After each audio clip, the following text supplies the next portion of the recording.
the dearth of classical music in Miami in the early 90s was what I noticed the most, because of course, LA is a very vibrant town for all kinds of music, but it has a very big classical music tradition. And when I got to Miami, I realized that the musical traditions here were very strong, but just not for classical music so much.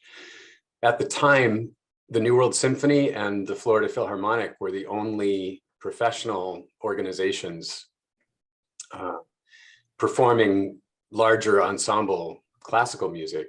Of course, there were chamber ensembles around, but even those were fairly limited and had a kind of a small impact on the community. And that surprised me, because Miami even then was a big city, and I couldn't really understand why there wasn't a more active classical music scene.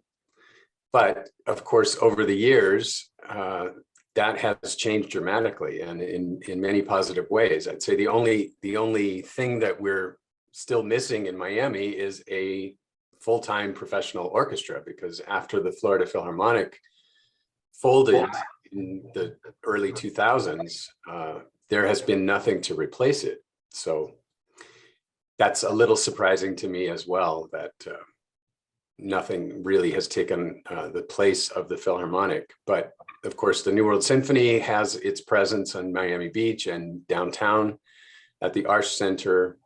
And now ensembles like New Deco and of course, the community orchestras have all become much stronger in the last decade. The music scene has definitely changed since the early 90s.